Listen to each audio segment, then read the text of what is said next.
Have you ever looked at your team and felt like something is missing? Not because they are not talented, not because you're not trying, but because the team is just not performing at the level you know it can. In 2026, ladies and gentlemen, the difference between teams that win and teams that break down will not be money, it will not be titles, it will not be technology, it will also not even be AI.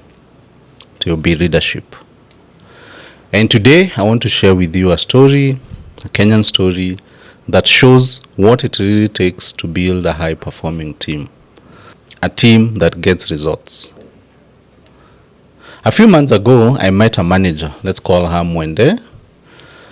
She leads a sales team based in Nakuru for one of the regional banks. What was Mwende experiencing? Targets were being missed. Customer complaints were rising. Team morale was at its lowest. And she told me something that stuck with me. Paminas, I feel like I'm pushing this team alone. And maybe you've been there too. You feel all alone as a manager. You look at your team, you know they can be able to do better, but for one reason or another, they are not able to deliver the results that you want or you wish for. So for Mwende, one day after yet another tough meeting, she noticed one of her team members, let's call him Brian, was sitting all alone in the parking lot. Brian looked defeated, like a man carrying the weight of the whole country. So she sat next to him and asked, "Brian, what's going on?" And Brian said, "Madam, every day we talk about targets, but no one ever in the company asks if we are okay." And ladies and gentlemen, that moment changed Mwende, and it changed everything.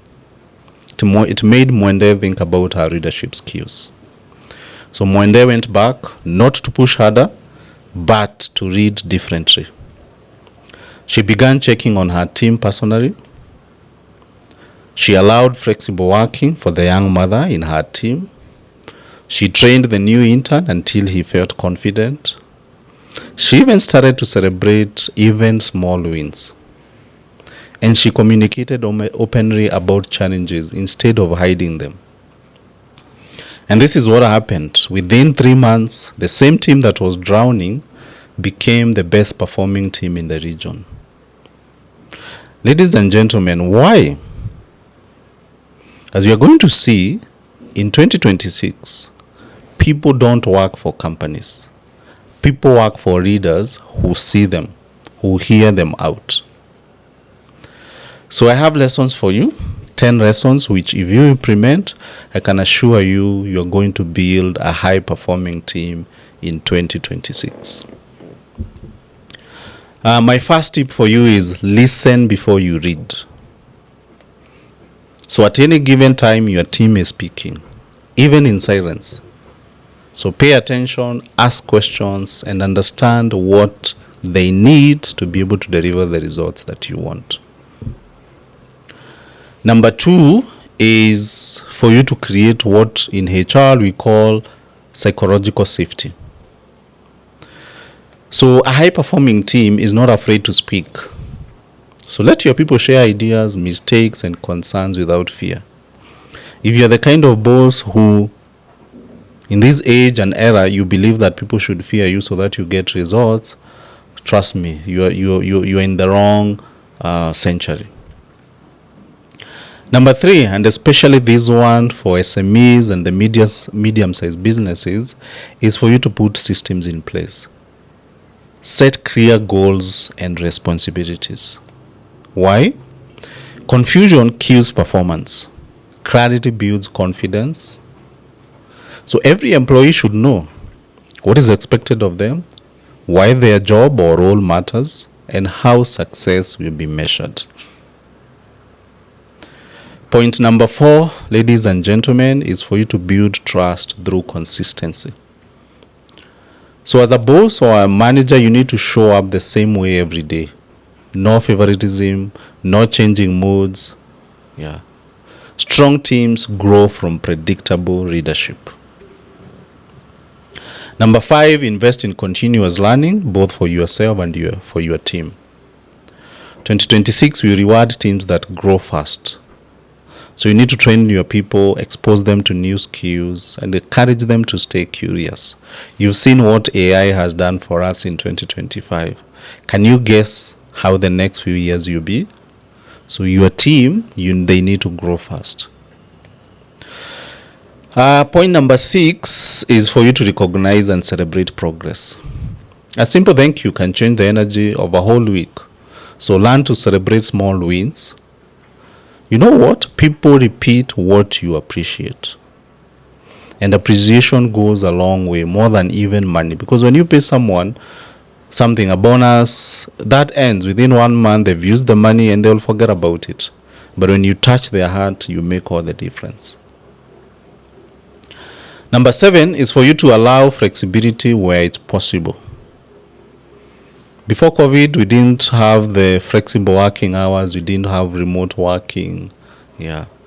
So get to understand that modern employees value results, not sitting in an office.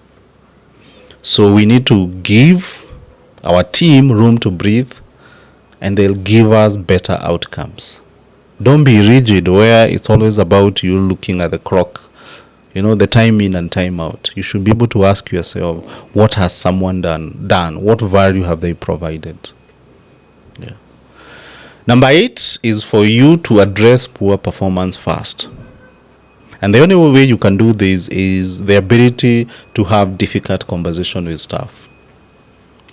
So avoiding difficult conversations destroys teams. You need to be firm but fair. Guide your people, correct them, and support them to improve where they need to.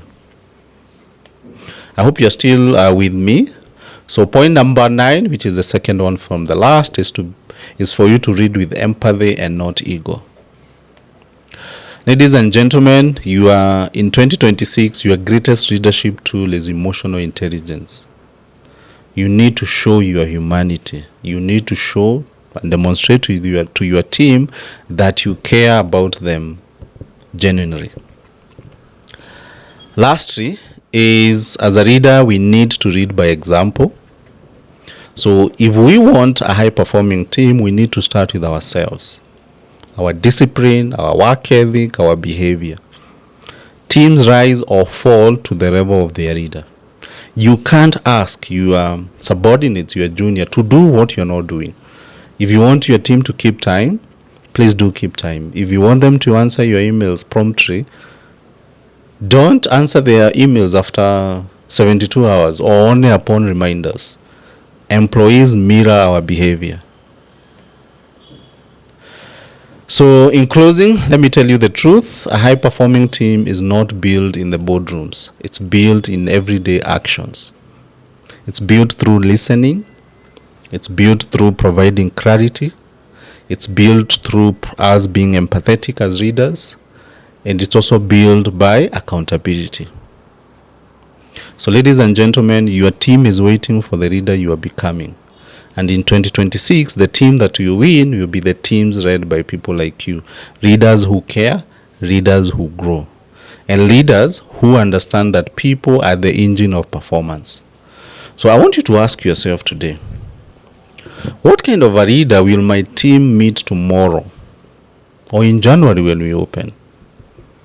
So thank you so much for watching. If you found this helpful, please do subscribe and feel free to share it with a colleague. Thank you and see you next time.